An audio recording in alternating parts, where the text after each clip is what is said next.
அவனுக்கு ஏற்கனவே வேலை இல்லாதப்பவே அவ்வளவு திமிரு பிடிச்ச ஆடினா.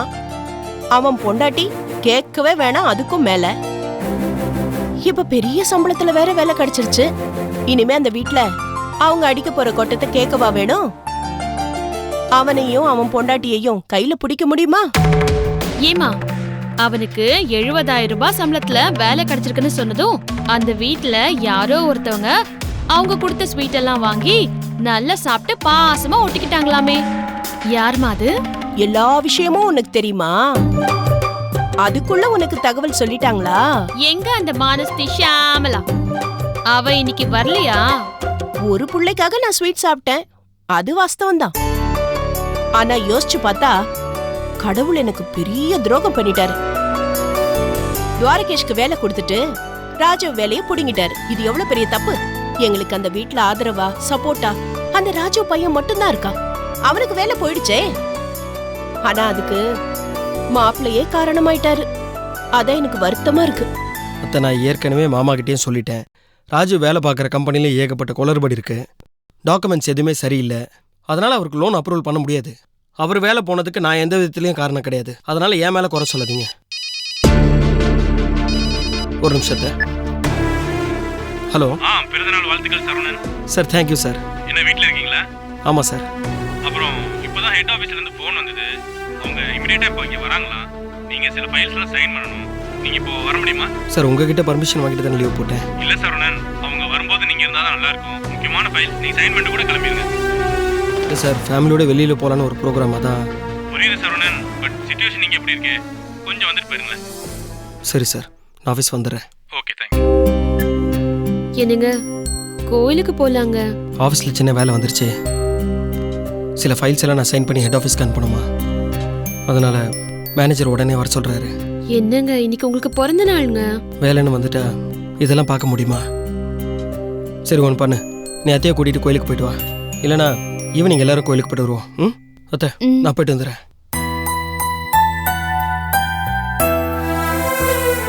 ஏய், நாம 2 பேரும் கோயிலுக்கு போய் எவ்வளவு நாளாச்சு. வாடி, சாமி கிட்ட போய் நல்லா வேண்டிக்கலாம். ஆமாமா, உனக்கு நல்ல புத்தியை கொடுக்க சொல்லி நானும் அந்த கடவுள்கிட்ட வேண்டிக்கிறேன்.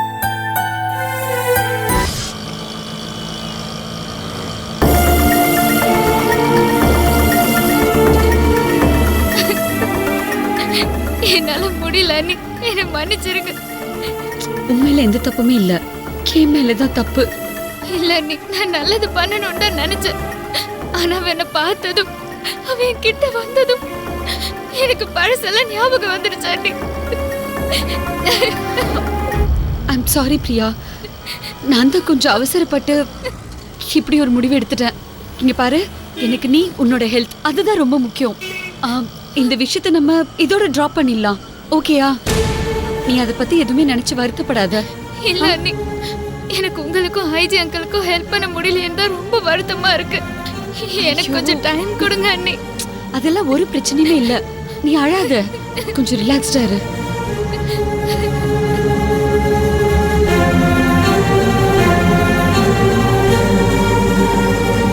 ஆனா ஒரு நிமிஷம் நிறுத்துங்க. Hello uncle. ஹலோ, என்னமாச்சு? ஐஜி அங்கிள் வீட்டுக்கு கூட்டிட்டு போயிருந்தேன். அங்க பிரதீப் ஒரு மாதிரி வயலண்டா பிஹேவ் பண்ண ஆரம்பிச்சிட்டான். அதை பார்த்து இவ பயந்துட்டா. ஓகே, நீ ரெஸ்ட் எடுத்துக்கமா. ஸ்னேகா, ஒரு நிமிஷம் நீ இப்படி வாயேன். நீங்க போயிட்டு வாங்க அண்ணி, நான் ஆட்டோலயே இருக்கேன். சரி பிரியா.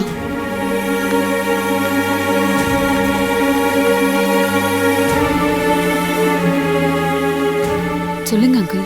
என்னம்மா, பிரச்சனை எதுவும் இல்லையே? இல்ல இல்ல, பிரச்சனைலாம் எதுவுமே இல்ல. அங்க கொஞ்சம் பயந்தா, இப்போ ஆட்டோல வரும்போது கொஞ்சம் பெட்டரா இருக்கா. நீங்க எதுக்கும் கவலைப்படாதீங்க. ஐஜி சார் எனக்கு ஃபோன் பண்ணி நடந்ததெல்லாம் சொன்னாருமா. அதான் நீங்க வர வழியில வந்து வெயிட் பண்ணிட்டு இருக்கேன். ஆக்சுவலா நானே உங்களை பார்க்கணும்னு நினைச்சிட்டு இருந்தேன். என் புருஷனுக்கு வேலை வாங்கி கொடுக்கறதுக்கு. அவர் யாரு? யாருமா? அதான் டாக்டர் கருணாகரன்.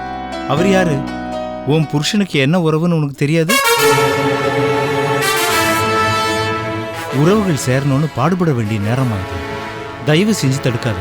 என் புருஷனுக்கு அட்வைஸ் பண்ணி அவர் வேலையை விட்டு நிறுத்துவீங்கன்னு பார்த்தா நீங்க எனக்கு அட்வைஸ் பண்ணிட்டு இருக்கீங்க.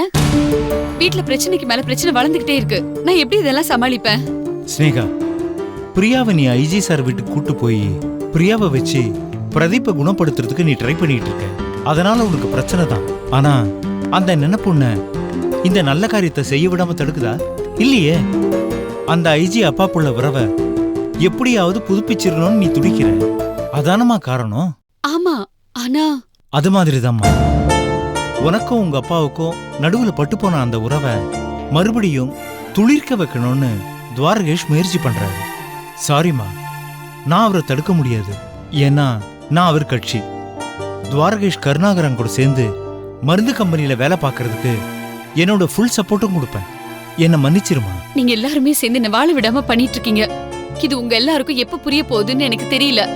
உங்ககிட்ட பேசுறது வேஸ்ட்னு எனக்கு புரிஞ்சிருச்சு. என் புருஷன் எப்படி நிறுத்தணும்னு எனக்கு தெரியும். நான் கிளம்புறேன். ஸ்னேகா, ஸ்னேகா, போலாங்க.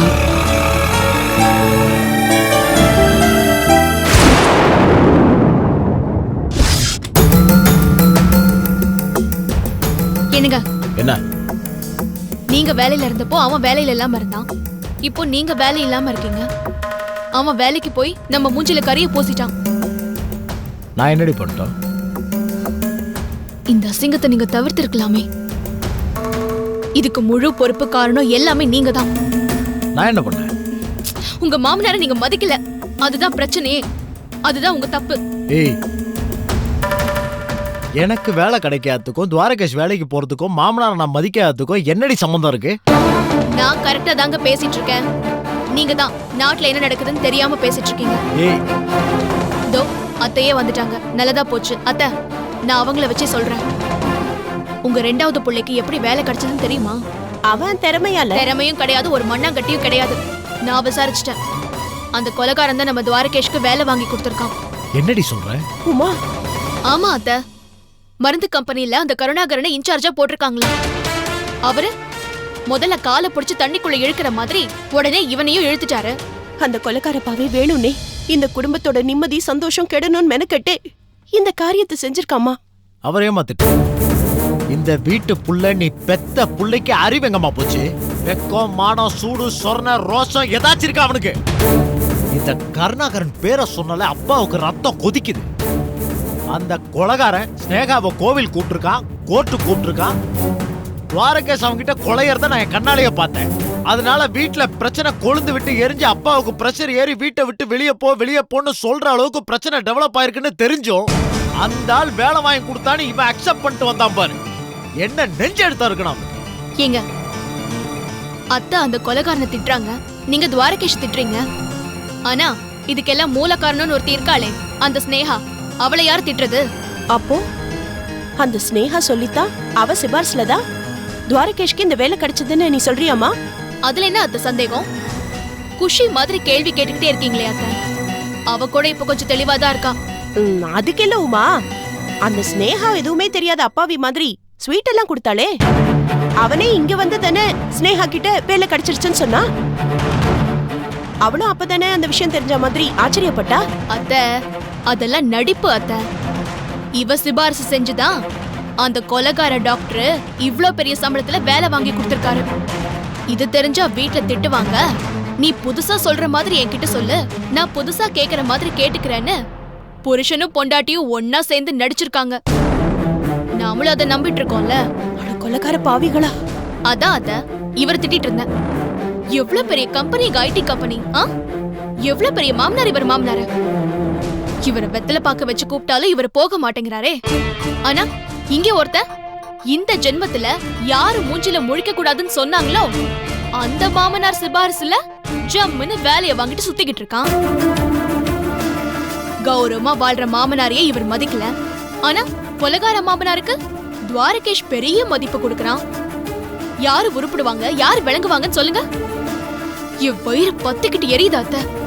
இந்த மனுஷன் ஏன்டா இப்படி உருப்படாம போயிட்டு இருக்காரோ தெரியல. சரி விடுமா, ராஜீவை ஏன் திட்டுற? திட்டோம்மா, திட்டோம். பொண்டாட்டி தானே திட்டுற, திட்டோம். நீ திட்டுறி. எல்லாருமே என்ன தப்பா பேசுறாங்க. நீ பேசுறதுனால என்ன தப்பு இருக்கு? திட்டுறி. நீ என்ன திட்டு பரவாயில்லம்மா.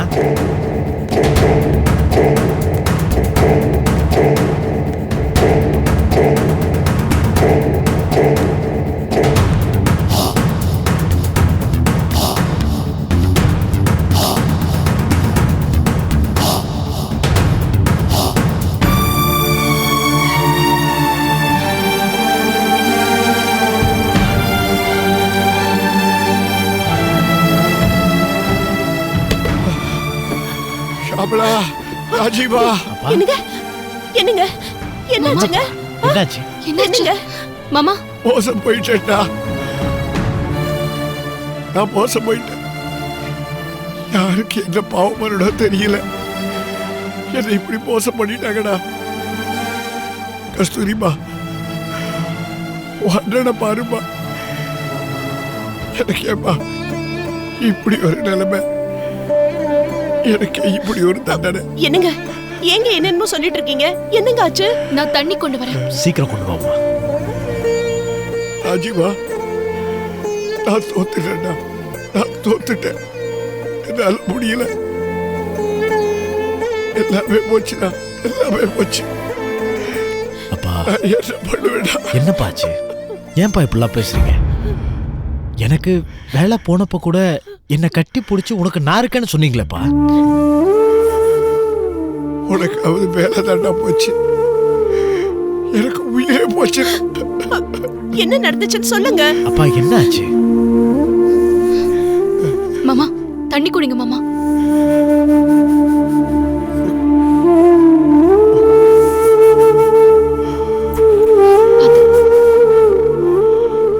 கவலைப்படாதீங்கப்பா, நாங்க இருக்கோம். என்ன ஆச்சுன்னு சொல்லுங்கப்பா. மாமா விஷயத்த சொல்லுங்க மாமா. சொல்லுங்க சொல்லுங்க மாமா. நான் ஒரு சீட்டு கம்பெனியில 15 லட்சம் ரூபாய் பணம் போட்டிருந்தேன். இல்ல ஒரு கட்டத்துக்கு மேல பெத்த பிள்ளைக்கு உதவாம போயிட்டா அந்த பணம் நமக்கு உதவும். அதை வச்சு நான் இவ்வளவு மிச்ச காலத்தை ஓட்டிடலாம் அப்படின்னு பேங்க்ல கூட போடாம அதிக வட்டிக்கு ஆசைப்பட்டு சீட்டு கம்பெனியில போட்டு வச்சிருந்தேன். இன்னைக்கு போய் பார்த்தா அந்த சீட்டு கம்பெனி திவாலாயிடுச்சாங்க. ஐயோ கம்பெனி நடத்தினவன் மோசடி பண்ணிட்டு ஓடிட்டானாண்டா. எல்லாம் போச்சுடா. 15 லட்சம் ரூபாய் பணம் போச்சு. என் உழைப்பு போச்சுடா. அப்பா என்னப்பா சொல்றீங்க? 15 லட்சம் ரூபாய் போச்சா? அப்ப பணம் எல்லாம் போச்சா? ஐயோ கடவுளே. ஆமா ஷாமலா, ஆமா. அந்த பணம் இருக்கிற தைரியத்துலதான் நீ நாடு தனி குடுத்துல போயிடலான்னு பிரியா கல்யாணத்தை அந்த பணத்தை வச்சு சிம்பிளா முடிச்சிடலான்னு கணக்கு போட்டேன். பிள்ளைகள் உதவியே தேவையில்லைன்னு வீரப்பா பேசிக்கிட்டு இருந்தேன். எல்லாமே போச்சு ஷாமலா, எல்லாமே போச்சு. ஒரு ஏஜிஎஸ் ஆபீஸ்ல எவ்வளவு பெரிய அக்கௌண்டன்டா இருந்தும் சில்லற தரமா அதிக வண்டிக்கு ஆசைப்பட்டு ஏமாந்துட்டேன் ஷாமலா. யானைக்கு அடி சரிக்கிடுச்சு. கடவுள் நம்மளை தண்டிச்சுட்டான். என்ன பண்ணுவேன்? இனிமே எப்படி நான் என் வாழ்க்கையை ஓட்டுவேன்? உன்னை எப்படி காப்பாற்றுவேன் ஷாமலா? கடவுளே, கடவுளே.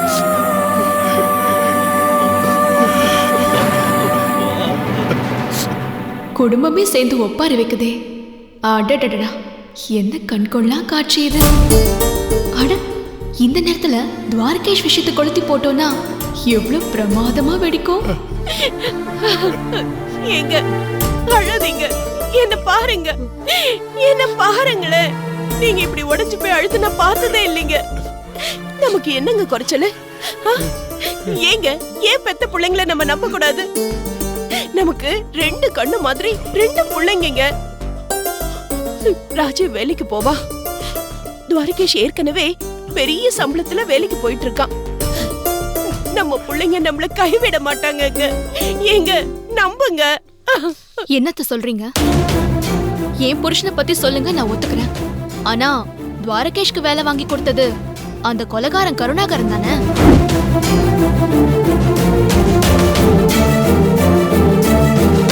அந்த ஆளு வாங்கி கொடுத்த வேலையில வர சம்பளம் ஆயிரக்கணக்குல இருந்தா என்ன, லட்சக்கணக்குல இருந்தா என்ன? மாமாக்கு அது விஷமாச்சே. அது மாமா கையால தொடுவாரா? துவாரகேஷ் எப்படி அத்த உங்களுக்கு உதவி பண்ணுவான்? என்ன சொன்ன உமா? என்ன சொன்ன இப்போ? அறிவில்ல, எந்த நேரத்துல என்ன பேசுறதுன்னு தெரியாது. உமா, இத சொல்ல வேண்டிய நேரம் இதுதானம்மா. ஏமா எங்களை இப்படி கொடுமைப்படுத்துற? மாமா, ஏதோ தெரியாம வாய் தவறி உண்மையை சொல்லிட்டேன். என்ன மன்னிச்சிருங்க மாமா. என்ன சொன்னமா நீ? என்ன சொன்ன? துவாரகேஷுக்கு யார் வேலை வாங்கி கொடுத்தான்னு சொன்ன? சொல்லுவோமா? மாமா, நீங்க ரொம்ப கோவப்படுறீங்க. துவாரகேஷ்க்கு வேலை வாங்கி கொடுத்தது அந்த கொலைகாரன் கருணாகரன்கிற உண்மைய நான் செத்தாலும் சொல்ல மாட்டேன் மாமா. உமா, மாமா, இந்த உண்மை அத்தைக்கும் இவருக்கும் தெரியும் மாமா. ராஜீவா, இப்பதான்ப்பா எனக்கே சொன்னா. எனக்கு தெரியாதுப்பா. ஷாமளா, ஐயோ, சத்தியமா சத்தியமா எனக்கு எதுவும் தெரியாதுங்க. ஆனா இதெல்லாம் அந்த கடங்காரி ஸ்னேகாவுக்கு தெரிஞ்சிருக்கு. அவ அந்த கொலைக்கார அப்பங்கிட்ட அவ புருஷனுக்கு வேலை வேணும்னு கேட்டிருக்கா போல. அந்த ஆளும் உடனே வாங்கி கொடுத்திருக்காரு. ஸ்னேகாவுக்கு இந்த உண்மை தெரிஞ்சே நம்ம கிட்ட மறைச்சிருக்கா. அவளும் துவாரகேஷும் சேர்ந்து ஏதோ புதுசா வேலை கிடைச்ச மாதிரி நம்ம முன்னால டிராமா பண்ணிட்டாங்க. அப்போ உனக்கு இதெல்லாம் தெரியும், நீ என்கிட்ட சொல்லாம மறைச்சிருக்க? இல்லைங்க, நிஜமா இல்ல. இப்பதான் உமா சொன்னா. மாமா, எனக்கே காலையில தான் மாமா தெரியும். இதுக்கெல்லாம் சூத்திரதாரி இந்த நாடகத்தை போட்டதே ஸ்னேகா தான் மாமா. அவளுக்கு தான் மாமா ஆரம்பத்துல இருந்தே இந்த விஷயம் தெரியும். உங்களுக்கு தெரியாம இருக்க கூடாதுன்னு தான் நான் இந்த உண்மையை சொன்னேன். இது எல்லாத்துக்குமே காரணம் ஸ்னேகா தான் மாமா. திரும்ப திரும்ப முதுகலை குத்துறாளே. பெத்த பிள்ளைய அவ கூட சேர்ந்து இப்படி பண்றானே. இத குடும்பம் நடக்க கூடாதுதான் நான் வீட்டு விட்டு போகலான்னு முடிவு பண்ணேன். அதை நடக்க விடாம அந்த கடவுள் என்னை தடுத்து கட்டி போட்டுட்டானே. நான் என்ன பண்ணுவேன்? எனக்கு சாவு கூட வரமாட்டேங்குது ஷாமளா. அப்பா, கடவுளே, என்னை எப்ப எடுத்துக்க போற? எங்க அப்படி எல்லாம் சொல்லாதீங்க. ஏங்க இப்படி எல்லாம் பேசுறீங்க? நான் இருக்கேன்ப்பா உங்களுக்கு. கவலைப்படாதீங்கப்பா. உங்க புள்ள நான் இருக்கேன்ப்பா. எல்லாம் நல்லபடியா நடக்கும். பணம் கண்டிப்பா கிடைக்கும்பா. 40 லட்சம் ரூபாய் தொலைச்சிட்டு வரும்போது திருப்பி கிடைக்கலையா, அந்த மாதிரி இதுவும் திருப்பி கிடைக்கும்பா. போலீஸ் அந்த சீட்டு கம்பெனிக்காரெல்லாம் புடிச்சு பணத்தை வாங்கி கொடுத்துருவாங்கப்பா. அந்த நம்பிக்கை உனக்கு இருக்கா? எனக்கு இல்ல. நான் கஷ்டப்பட்டு சம்பாதிச்ச பணம் வந்துருமா? வருங்க, பணம் வந்துருப்பா. நிச்சயமா வருங்க. நீங்க தயவு செஞ்சு மனசு உடைஞ்சு போயிடாதீங்க. கொஞ்சம் ரெஸ்ட் எடுத்துக்கங்க. நாளைக்கு இத பத்தி யோசிக்கலாம். இப்படி துரோகம் பண்ணிட்டாங்களே, துவாரகேஷு ஸ்னேகாவும் இப்படி முதுகலை குத்திட்டாங்களே. எங்க நீங்க வாங்க, எதையும் யோசிக்காதீங்க. கொஞ்ச நேரம் படுங்க, எல்லாம் சரியாயிடும். வாங்க வாங்க வாங்கப்பா. அந்த ஆண்டவன் இருக்காங்க, கவலைப்படாதீங்க. ஏண்டி, உனக்கெல்லாம் இத சொல்றதுக்கு நேரம் இப்பதான் கிடைச்சதா? ஏங்க, இதுக்கு தனியா பஞ்சாயத்தை வைக்க முடியும்? இப்போ விஷயத்த சொல்லியாச்சு, மாமாக்கு தெரிஞ்சு போச்சுல. எப்பவோ தெரிய போறது, இப்போ கஷ்டத்தோட கஷ்டமா தெரிஞ்சு போச்சுல.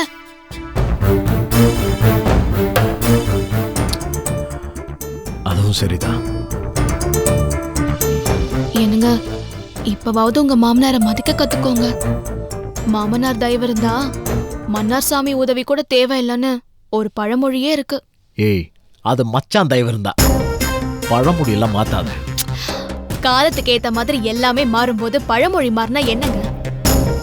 நீங்க முதல்ல மாறுங்க. சட்டுன்னு எங்க அப்பாவை பார்த்து பழைய வேலையை கேளுங்க. அது மட்டும் நடக்காது. இப்படியே துரு பிடிச்சுக்கிட்டே போயிடுங்க. ஒரு பக்கம் உங்க தம்பி உங்களை காரி துப்பட்டும், உங்க அப்பாவுக்கு சீட்டு பணம் போயிடுச்சு, அவரும் உங்க மேல காரி துப்பட்டும். அப்ப நான் இருக்கேன் உங்களை காப்பாத்த, அது இதுன்னு சொல்லி பில்டப் பண்ணீங்க. எப்படி காப்பாத்த போறீங்க? நீங்களே யோசிங்க.